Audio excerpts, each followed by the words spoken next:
Right. Buka Alkitab kita sama-sama. Hari ini kita melanjutkan pembahasan kita tentang 33 hal yang perlu kita mengerti tentang kerajaan Allah. Taruh tangan kanan kita di dada, sama-sama bilang, di dalam diri saya ada kerajaan Allah. Sekali lagi bilang, di dalam diri saya ada kerajaan Allah. Saudara-saudara di rumah, taruh tangan kanan saudara di dada, bilang, di dalam diri saudara ada kerajaan Allah. Amin. Ketik di live chat saudara, di dalam diri saya ada kerajaan Allah. Saya mau pastikan setiap saudara mengerti, kalau di dalam diri kita ada kerajaan Allah, tidak ada alasan untuk kita mengeluh. Nggak ada yang bilang amin, nggak apa-apa. Kalau di dalam diri kita ada kerajaan Allah, tidak ada alasan buat kita untuk mengeluh. Tidak ada alasan buat kita untuk kecewa. Tidak ada alasan buat kita untuk putus asa. Karena kerajaan Allah di dalam diri kita memampukan kita untuk melakukan yang Tuhan kehendaki. Amin. Nah, hari ini kita masuk pada pembahasan ke-22. Dan dalam pembahasan ke-22 kita sedang belajar kerajaan Allah dan hak untuk hidup berkemenangan atas setan-setan. Setan itu ada, setan itu ada. Orang modern bilang setan itu nggak ada. Saya mau bilang setan itu ada. Kenapa setan itu ada? Karena Yesus ngomong setan itu ada. Betul? Saya lebih percaya Yesus daripada apapun yang konsep dunia modern sampaikan. Dunia modern bermain dengan logika. Dunia modern bermain dengan apa? Logika. Dunia modern bermain dengan framing. Dunia modern gak punya dasar apa-apa. Yang dia mainkan hanya permainan logika, permainan perasaan, dan kemudian dia mainkan dengan framing. Makanya zaman ini disebut post-truth. Orang gak pusing lagi kebenaran. Yang orang pusingkan hanyalah apa yang dia yakini. Tetapi dasar apa yang kita yakini bukan apa yang kita bisa terima atau tidak bisa kita terima, tapi apa yang firman Tuhan katakan. Setuju? Sama-sama bilang, dasar yang saya yakini adalah apa yang firman Tuhan katakan. Orang nyakitin kita suruh kita ampuni, masuk akal nggak? Nggak masuk akal. Orang udah melukai kita, harus kita doakan. Nggak masuk akal. Tapi tetap buat kita kebenaran, karena firman Tuhan ngomong begitu. Yang setuju sama saya bilang, saya lebih percaya firman Tuhan. Orang dunia modern sedang bilang setan gak ada, I don't care. But the Bible said, Yesus saya ngomong, Alkitab saya bilang, lawanmu si iblis sama seperti singa berkeliling. Artinya Yesus bilang setan itu ada. Memperdebatkan setan itu ada atau tidak ada buat saya kebodohan. Saya ulangi sekali lagi, memperdebatkan setan itu ada atau tidak ada adalah kebodohan. Memperdebatkan setan itu ada atau tidak ada adalah kebodohan. Kalau ada orang yang berdebat sama saudara tentang setan itu nggak ada, tinggalkan, nggak ada gunanya. Karena orang itu kerasukan setan. Buat saya kita perlu berdebatkan bukan ada atau tidak ada setan, tapi bagaimana kalau kerajaan Allah di dalam diri kita, kita harus menang. Sama-sama bilang, saya harus menang. Mau ada setan kayak, mau ada jin kayak, mau ada tuyul kayak, mau ada apa kayak, saya nggak mau tahu, tapi yang pasti saya tahu saya harus menang. Amin. Sementara orang bodoh masih mempersoalkan ada atau tidak ada, kita sudah ada pada kesimpulan menang. Dia mau ada, dia tidak mau ada, tapi roh yang di dalam kita lebih besar dari roh yang dalam dunia ini. Yang setuju katakan amin. Nah, ini yang kita mau belajar. Injil Lukas pasal 11, Injil Lukas pasal 11 ayat yang ke-14, dan terus kita pelajari sampai ayat yang ke-23. Jadi Lukas pasal 11 ayat 14 sampai ayat yang ke-23 di bawah judul perikop Yesus dan Belzebul. Pada satu kali Yesus mengusir dari suatu setan yang apa? Membisu. Jadi kalau di dalam diri orang ada setan, di dalam diri orang ada apa? Setan, ekspresinya bisa beda-beda. Ekspresinya bisa beda-beda. We can never limit the work of the devil.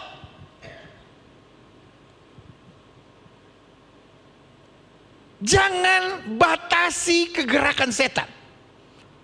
Tapi yang kita tahu kita menang, itu aja. Makanya Yesus bilang dari buahnya.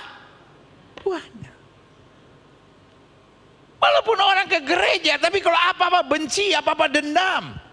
Orang walaupun ke gereja, sorry ya saya ngomong apa adanya ya. Orang meskipun ke gereja, tapi kerjaannya selingkuh. Orang kalau ke gereja, tapi kerjaannya ngomongin orang, fitnah orang, lalu cuma lihat kekurangan orang, selalu cuma bersungut, cuma mengeluh. Sorry untuk bilang somehow, somewhere, there is devil in the part of your heart. Saya yakin ini nggak ada yang bilang amin. Pun nggak ada. Karena dia lagi bingung dan bilang, ya gua ada dong. Setan tidak perlu whole of your heart.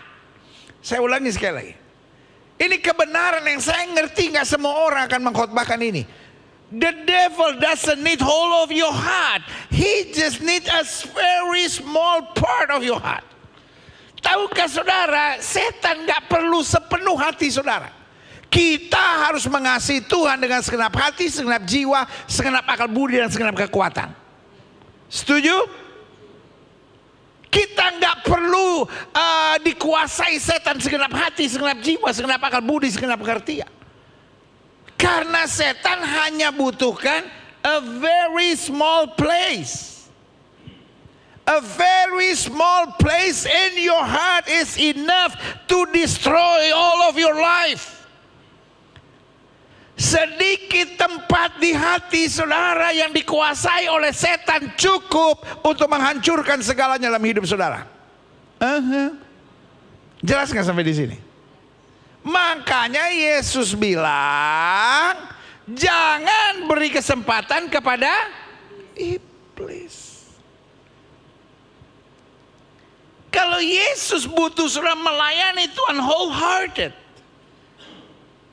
Kalau Yesus membutuhkan saudara melayani Tuhan segenap jiwa, segenap hati, segenap hidup, segenap kekuatan, segenap akal budi, bukan because God is a maruk God.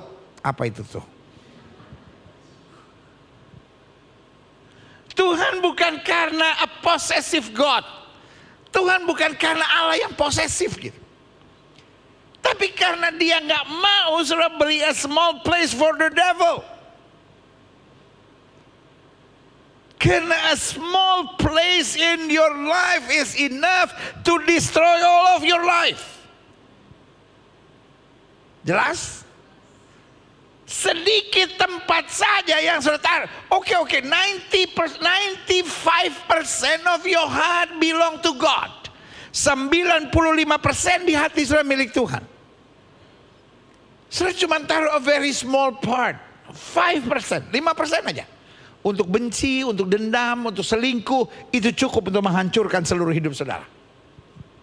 Makanya selalu saya bilang, serving God 95% is not enough. Melayani Tuhan 95% gak cukup. Minggu lalu kita sudah bahas, it's not about full time or full time or part time. Mau sekalian overtime juga nggak apa-apa. Yang paling penting adalah full hearted, segenap hati. Sama-sama bilang sama saya segenap hati. Dan hari ini kita tahu what is the reason. Because if you give just a small part of your heart, kalau saudara sediakan sedikit saja bagian dari hati saudara untuk setan, itu cukup untuk dia hancurkan segalanya. Ngerti sampai di sini? Jadi hari ini kita nggak bahas setan itu ada atau tidak ada. Tapi yang kita bahas satu, roh di dalam kita lebih besar dari roh yang dalam dunia ini. Sama-sama bilang saya pemenang. Dan yang kedua yang kita mengerti, setan itu parah. Setan itu parah.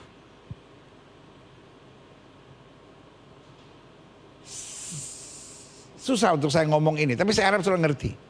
Jangan sampai viral lagi ya. Setan itu cukup thankful dengan apapun yang sudah berikan kepada dia. Kadang-kadang setan gak perlu hati, saudara. Setan cuma perlu mata lu aja jelalatan. Pak, setan gak perlu hati, saudara. Dia cuma kadang ada ibu-ibu langsung dia senggol lakinya, tuh denger tuh. Dia cukup mata lu jelalatan kalau ngeliatin orangnya. Saudara pikir mata saudara kayak $6 million man gitu, bisa melihat kok tembus gitu.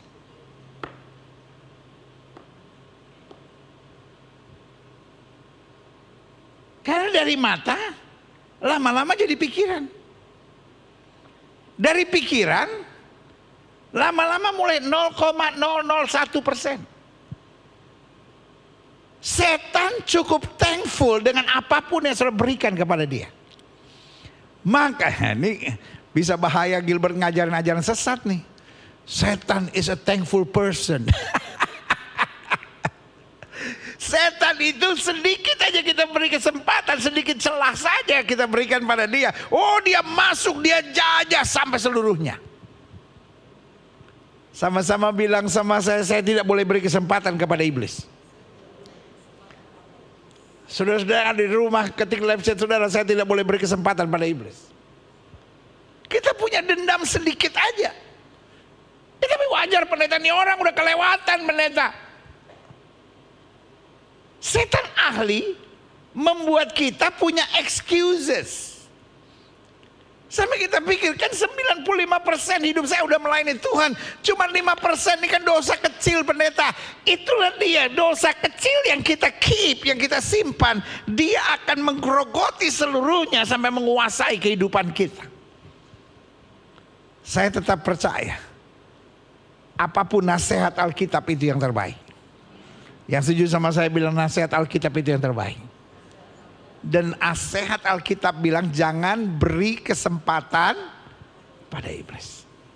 Kalau saya boleh menerjemahkan lebih dalam, maka kalimatnya berbunyi, jangan beri kesempatan sekecil apapun.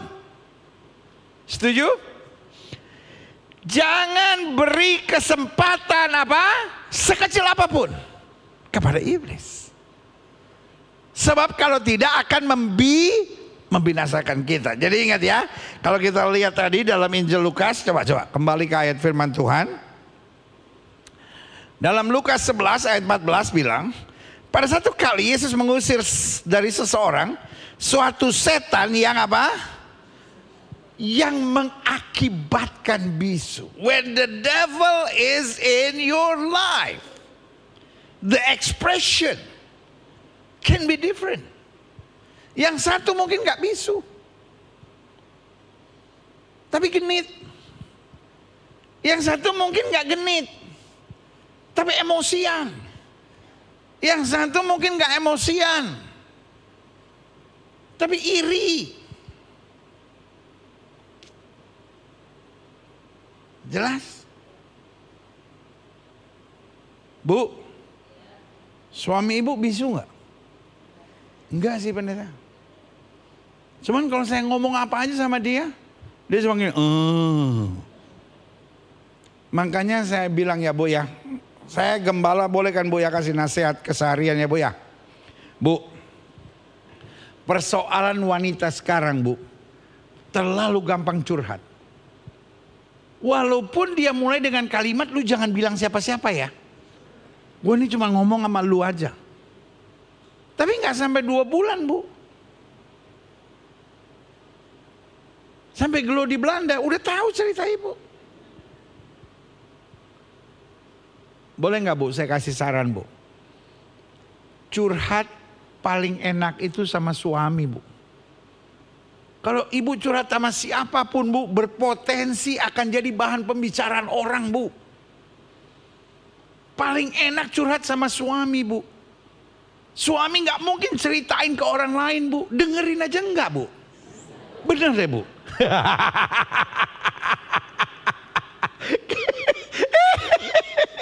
Ibu curhat sama suami.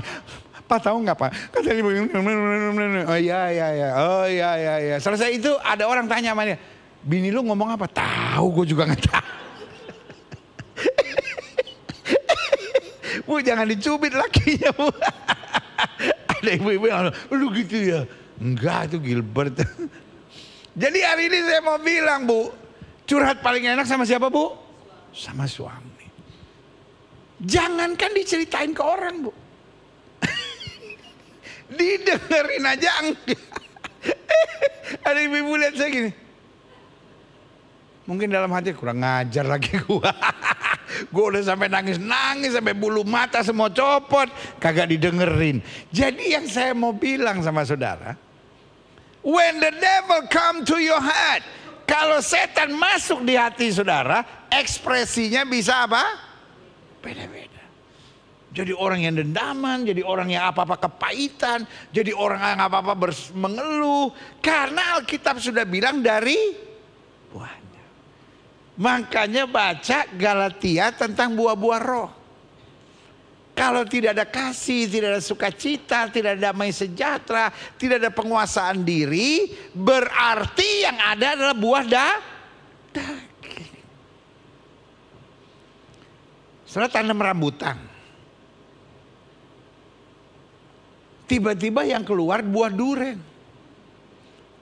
Berarti somehow, somewhere, ada orang took it, ada orang ambil biji rambutan itu diganti dengan biji duren. Saudara nggak bisa bilang ini pohon rambutan, saya tanamnya rambutan, on. Walaupun sudah tanamnya biji rambutan, tapi kalau yang keluar duren, somehow, somewhere, ada orang yang took it. Jelas nggak sampai di sini? Halo, jelas nggak sampai di sini? Nggak usah ngotot. Ini rambutan, saya tanamnya rambutan, pasti buahnya rambutan. Buah harus lebih dipercaya daripada proses. Walaupun sudah tanamnya biji rambutan, kalau yang keluar duren, somehow ada yang took it. Even though you pray, even though you go to church, walaupun sudah berdoa, walaupun sudah pergi ke gereja, tapi kalau yang keluar kebencian, kepahitan, sungut-sungut, amarah, kedendaman, somehow, somewhere, the devil took it and changed it. Sehingga di dalam diri kita tidak ada roh Allah. Karena Yesus bilang dari buahnya lah sebuah pohon dapat dikenal. Sama-sama bilang sama saya, kalau setan ada, ekspresinya bisa berbeda-beda. Makanya dalam kasus ini, Yesus mengusir dari seorang suatu setan yang apa? Membisukan. Ketika setan itu keluar, orang bisu itu perlu diajar, no. Dapat berkata-kata. Kalau setannya keluar, yang biasa bersungut jadi bersyukur. Yang biasanya ngomongin orang jadi membicarakan tentang kasih Tuhan. Yang biasa penuh kebencian menjadi penuh kasih. Yang biasa hidup dalam kekhawatiran menjadi orang yang hidup dalam iman. Yang biasanya pikirannya negatif menjadi seorang yang memikirkan anugerah dan kebaikan Tuhan yang luar biasa. Itu juga katakan amin. Jadi sekarang kita lihat, apakah semua bisu dari setan? Tidak. Apakah semua cancer dari Tuhan? Tidak.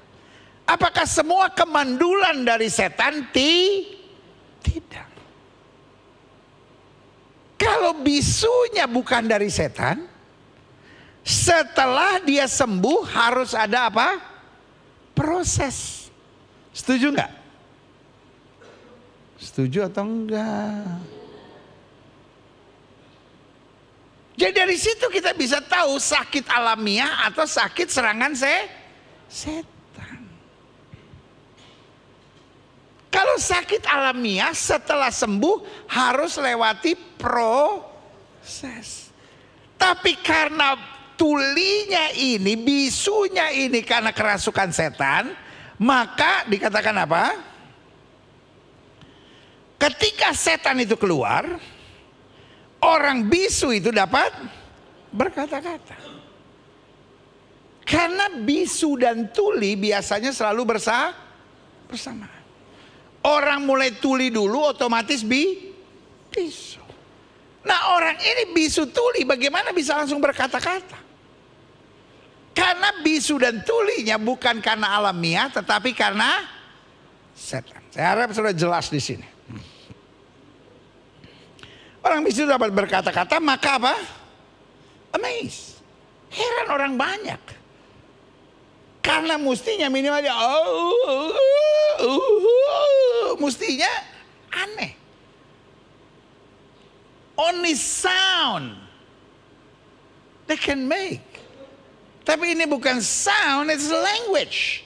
Mereka mulai berkata-kata. Tetapi ada di antara mereka yang berkata, ia mengusir setan dengan kuasa Beelzebul penghulu setan. Nah ini yang saya bilang. Orang bisu ini kerasukan setan. Tapi yang suka menghakimi ini, jubahnya pemimpin agama, jubahnya ahli Taurat, jubahnya adalah orang Farisi, tetapi kenyataannya juga kerasukan setan. Tapi hanya untuk pengetahuan saudara. Jangan saudara bilang, oh ini kata Gilbert kerasukan setan. Kata Gilbert, ya nanti saya viral lagi. Tolonglah. Bantulah gembala. Jadi ya saya mau bilang sama saudara, yang harus kita sadar, bagaimanapun ekspresi orang kerasukan setan terhadap kita, kitanya tetap menguasai diri. Kitanya harus menang, kitanya jangan terpancing. Saya mau sudah ngerti bahwa when the devil comes, kalau setan mulai datang dan mulai menguasai, ekspresinya bisa beda-beda.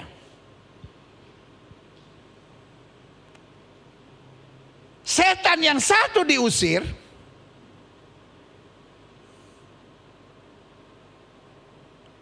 setan yang satu apa? Ora legowo. Bahasa Jermannya bilang ora iso legowo. Dia nggak bisa langsung ya udah saya diusir, tak keluar no, bye. Enggak. Dia masuk ke orang lain, mempergunakan gaya lain, tujuannya supaya kita tidak sadar. Supaya akhirnya gregetan. Supaya kita terpancing. Supaya kita memberi a small place to him. Dalam kebencian kita, amarah kita, kepahitan kita, kekecewaan kita. Coba lihat selanjutnya. Tapi di antara mereka yang berkata yang mengusir setan dengan kuasa Beelzebul penghulu setan. Ada pula yang meminta satu tanda dari sorga kepadanya untuk mencobai dia.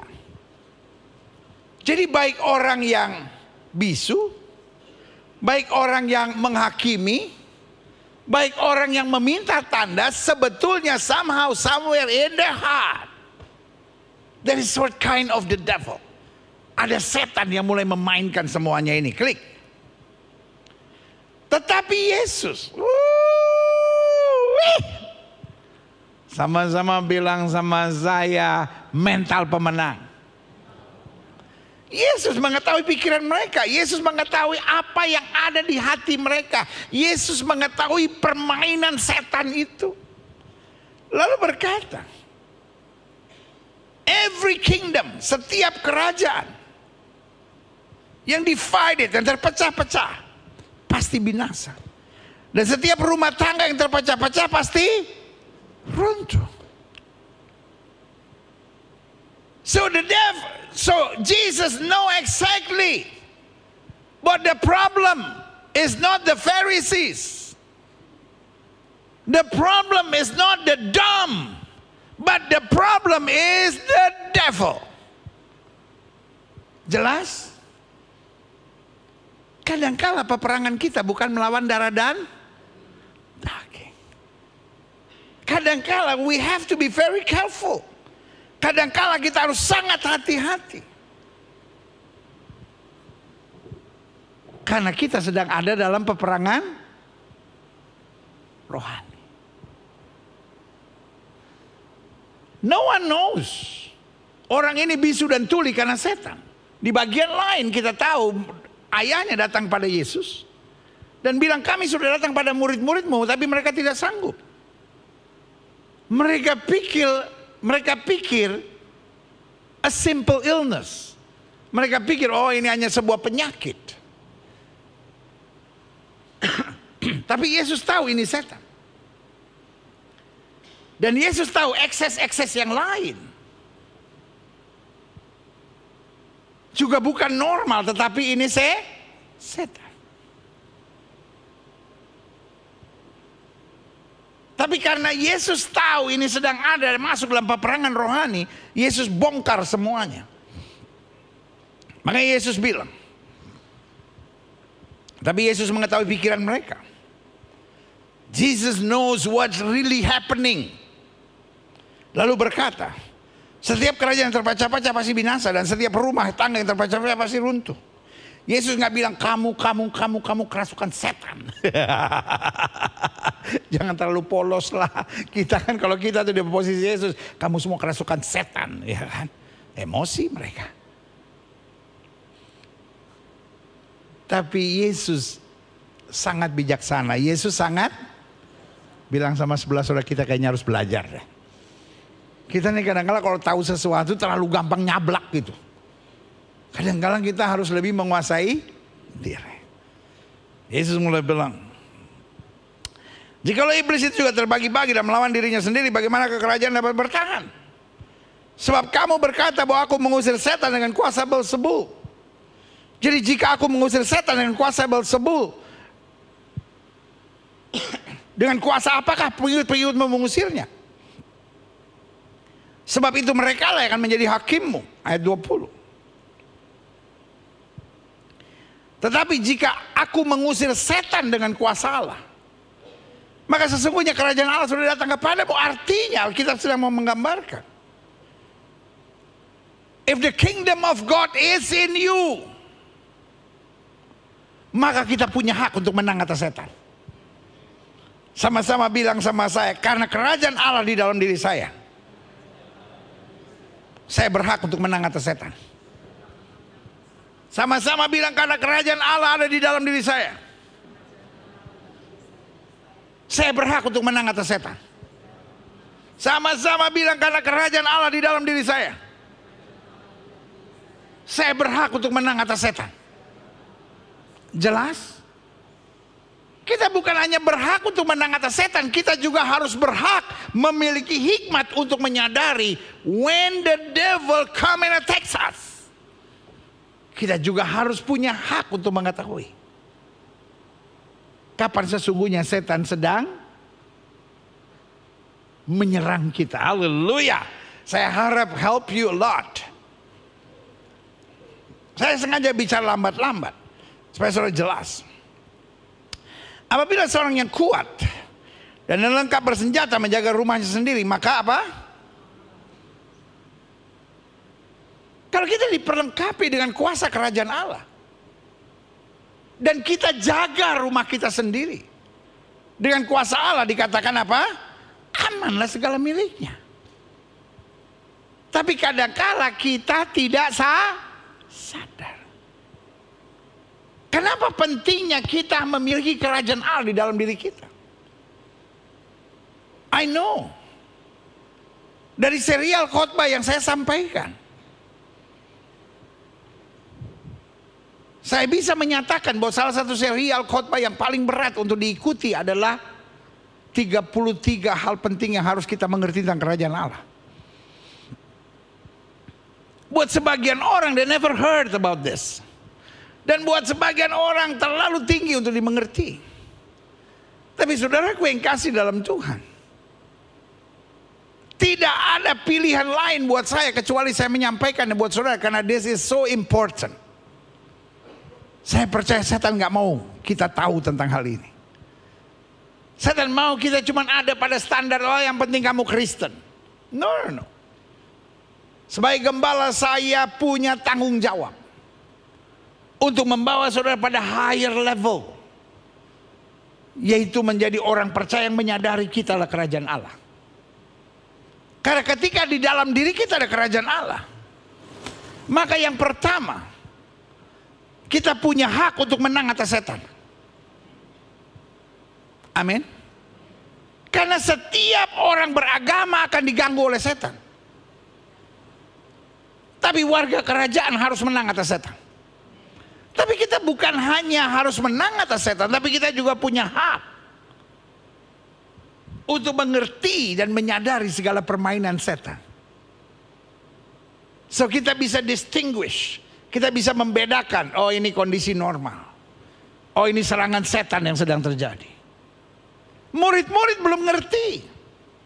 Makanya murid-murid pikir this is just a normal illness, penyakit normal. Tapi buat Yesus, this is not a normal illness. This is spiritual warfare. Maka Yesus tenang.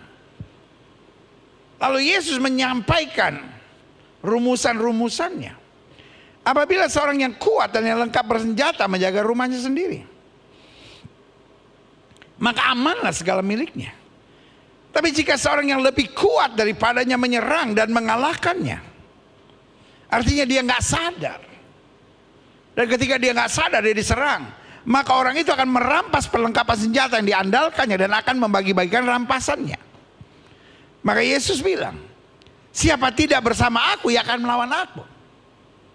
Kalau dia nggak sungguh-sungguh berada di dalam jalan Tuhan, dia nggak sadar serangan-serangan sehingga dia akhirnya melawan Kristus. Dan siapa tidak mengumpulkan bersama aku, ia apa? Mencerai-beraikan. Klik. Berarti yang saya pelajari, setan itu ahlinya dalam mengcopy segala sesuatu yang Tuhan kerjakan. Setan itu goblok dan tidak punya ide. Ini nggak ada pasal penistaan setan kan? Ya. Setan itu goblok dan tidak punya ide.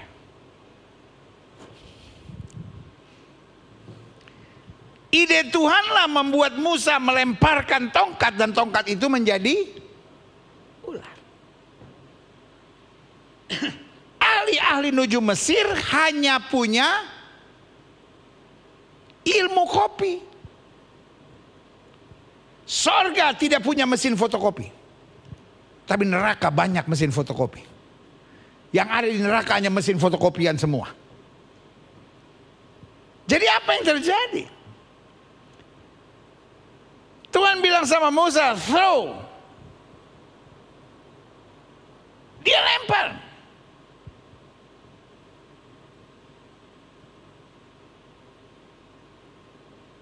Tapi Firaun panggil ahli-ahli nujum Mesir. Can you do the same? Mereka juga lempar. Jadi ular. Tapi persoalannya, yang asli selalu lebih hebat dari yang kopi. Setuju? Gucci asli sama Gucci ada hanya di tengah. Mana lebih kuat? Pasti yang asli lebih kuat.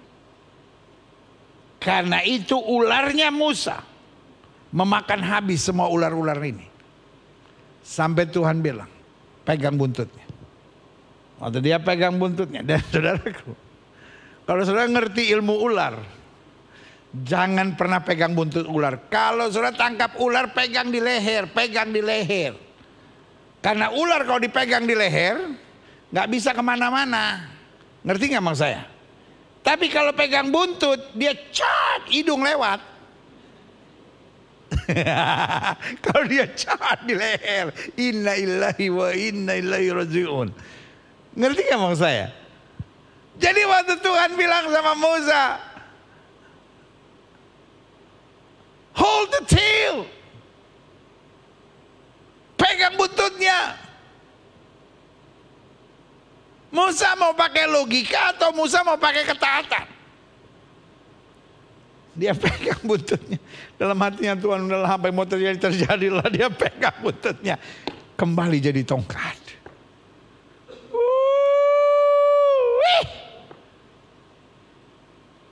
Jadi iblis ahlinya dalam apa? Mengkopi. Ada nggak orang yang kaya karena setan? Ada nggak orang yang bisa dapat pasangan teman hidup karena setan? Ada nggak orang yang bisa perusahaannya maju karena setan? Semua yang Tuhan bisa buat, setan bisa buat. Hanya bedanya, nah ini dia. Satu, dia tidak bisa beri kita masuk surga. Yang kedua, dia tidak bisa membuat hidup kita berkenan kepada Allah. Dan yang ketiga, dia tidak pernah bisa melakukan sesuatu buat kita secara cuma-cuma. The devil never work for free. Tuhan buat apa saja cuma-cuma. Because he loves us. Tujuan Tuhan membuat apa saja buat kita karena dia cinta kita. Tapi setan buat apa saja buat kita tujuannya. Supaya kita bisa bersama dengan dia. Ketika dia dilempar di neraka yang tersedia untuk setan dan pengikut-pengikutnya. Makanya setan bisa buat apa saja yang Tuhan buat, kecuali satu. Dia tidak bisa membuat kita masuk surga.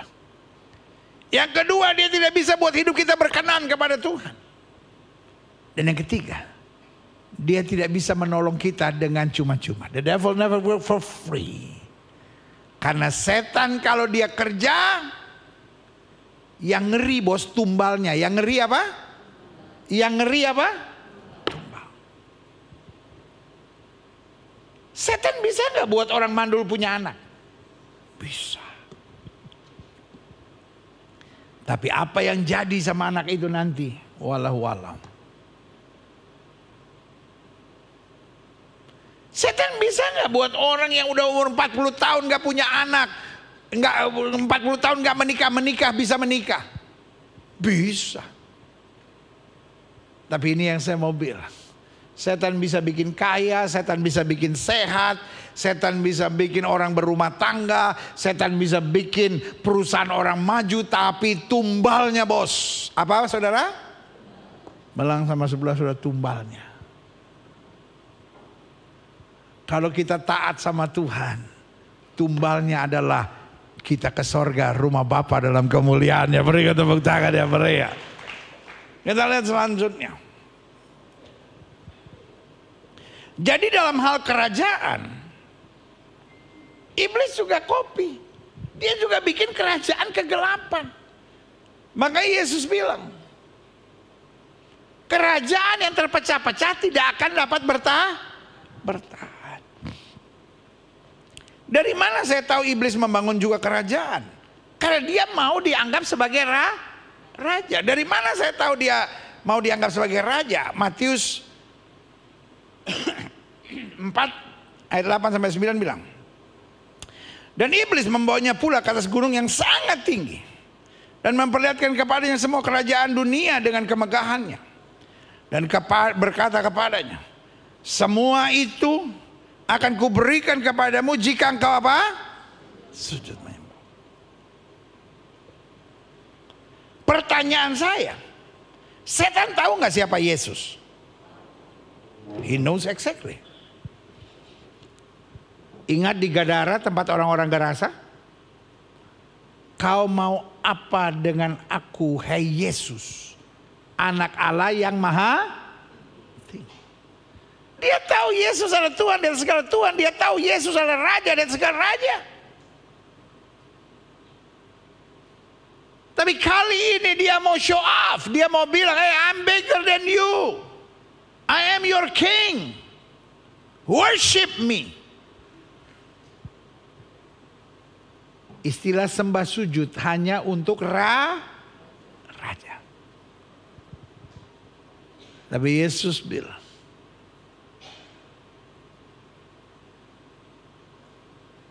jangan kau sujud menyembah apapun kecuali kepada Allah. Saudaraku, dari sini kita lihat iblis mainnya dengan apa? Jebakan. Bilang sama sebelah saudara, jangan tertipu. Taruh tangan kanan saudara di dada, bilang saya tidak boleh tertipu. The devil always play tricks to fool you, untuk menjebak saudara. Tapi anak-anak Tuhan yang memiliki kerajaan Allah akan dibimbing dalam hikmat dan kemuliaan Allah. Berikan tepuk tangan yang meriah buat Tuhan. Haleluya. Klik. Seorang warga kerajaan Allah harus menyadari dalam urusan setan minimal ada 4 saya mau sampaikan. Yang pertama, iblis menyamar. Yang kedua, iblis mendakwa dan apa? Mengintimidasi. Jadi jebakan-jebakan iblis nih. Kenapa kita harus ngerti? Karena iblis menyamar. Iblis mendakwa dan mengintimidasi sampai kita merasa nggak berharga, merasa nggak berarti, merasa nggak layak. Yang ketiga, iblis mendatangkan kebingungan. Ini semua nih akan kuberikan kepadamu. Dengan lain kata, you don't need to go to cross. I give you a very simple way. Iblis ahli dalam shortcut. Tapi anak Tuhan jangan bingung. Anak Tuhan taat, setia saja sama Tuhan. Di ujung jalan ketaatan selalu ada kemenangan dan kemuliaan yang Tuhan sediakan. Yang keempat, jadi iblis menyamar. Iblis mendakwa dan mengintimidasi. Yang ketiga, iblis mendatangkan kebingungan. Dan yang keempat, iblis memisahkan kita dari kasih Kristus. Supaya kita jadi sama dengan dunia ini. Anak Tuhan tidak sama dengan dunia ini. Sama-sama bilang, saya tidak boleh sama dengan dunia ini. Klik. Ada 7 kunci kemenangan warga kerajaan Allah yang saya mau share hari ini buat saudara. 1, sadari kita sedang ada dalam peperangan rohani. Dan kita harus kuat, menguasai diri dan tenang. Iblis mundur dan menunggu waktu yang baik. Setiap kali saudara sukses, setiap kali saudara maju, setiap kali saudara diberkati, ada saja peperangan rohani. Iblis bisa pakai apa saja, iblis bisa pakai siapa saja. Tapi Alkitab bilang kuasai diri jadi tenang supaya kita dapat berdoa. Pak, Bu, peperangan kita bukan melawan darah dan daging. Jangan gampang benci orang, jangan gampang frustasi, jangan gampang kecewa, tetap tenang. Tahu ini ada peperangan rohani. Selama saya jalan di jalan Tuhan, selalu ada kemuliaan yang Tuhan sediakan. Haleluya. Yang kedua, kunci kemenangannya, pekal akan suara Tuhan. Untuk merubah hal-hal yang perlu dirubah dalam hidup kita. Kita jangan terus main perasaan, jangan sensian. Kenapa orang bisa cerai karena sensian? Saya udah gak tahan. Kenapa orang bisa keluar dari gereja karena sensian? Kenapa orang bisa ngambek? Kenapa orang akhirnya bisa kecewa? Kenapa orang akhirnya bisa halalkan segala cara? Karena sensian. Peka suara Tuhan. Yesus tahu ini orang bisu karena kerasukan setan. Yesus tahu orang ini nuduh saya, orang ini minta tanda. Yesus gak buktiin tanda apa-apa. Tapi Yesus langsung bongkar. Kerajaan terpecah-pecah tidak akan dapat bertahan.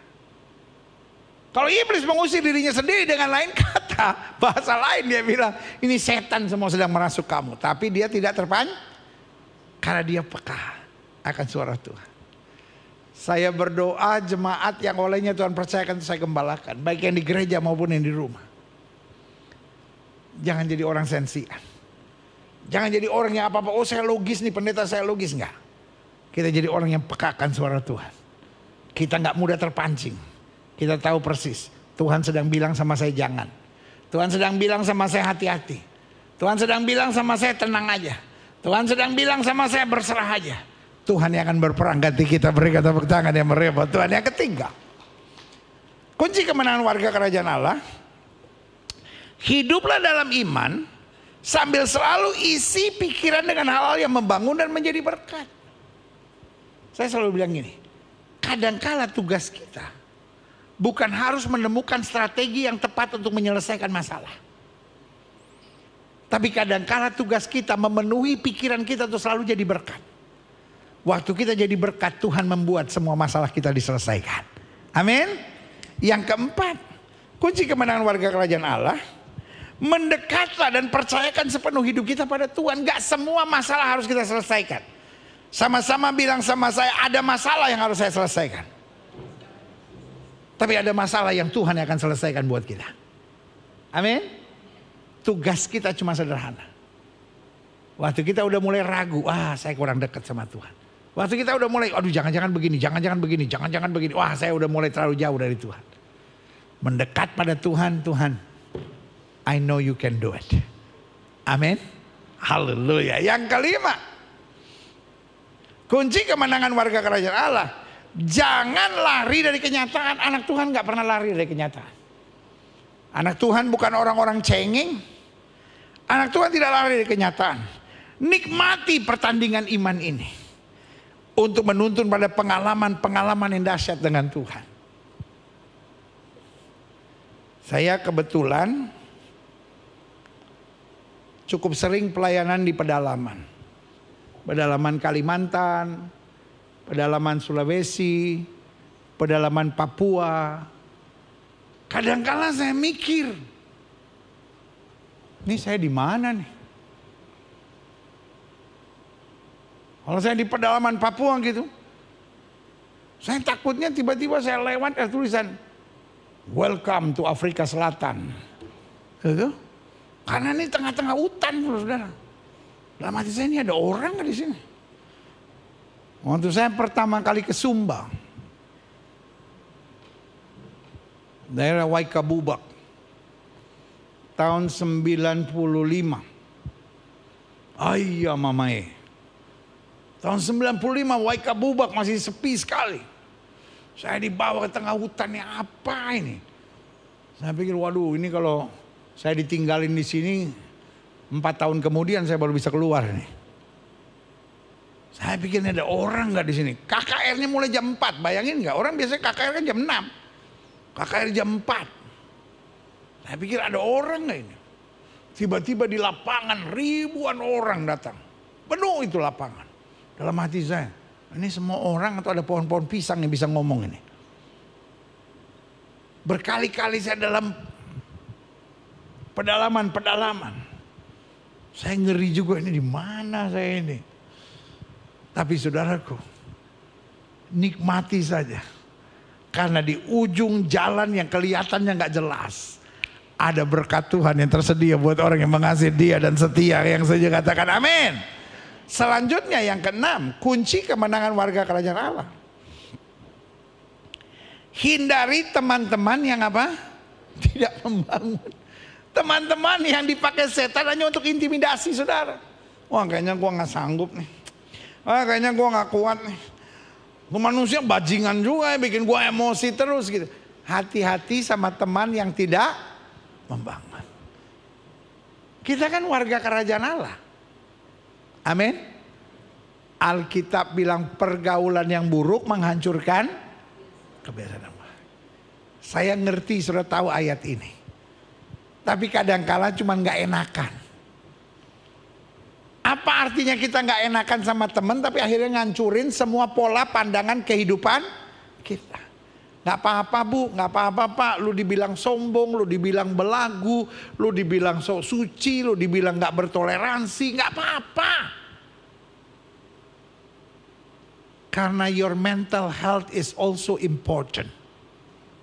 Your spiritual health is also important. Amin. Buat apa saudara jaga perasaan orang, saudara jaga mulut orang, but your mental health is destroyed. Lama-lama saudara stres, dengar firman ini, dengar orang ngomong ini, lama-lama ambigu. Ngerti gak maksud saya? Lama-lama your spiritual health destroyed. Iman saudara yang harusnya sudah melambung naik akhirnya hancur hanya karena nggak enak. Orang ngomongin kita berapa lama sih? Biarin aja dia ngomong. Kenapa dia ngomongin saudara ketika saudara meninggalkan dia? Karena dia kangen sama lu. Saudara terlalu banyak memberi kepada dia. Bukan hanya soal uang, tapi memberi pandangan-pandangan yang baik. Dia mau runtuhkan saudara terus tuh. Ketika dia kehilangan masukan positif, dia emosi.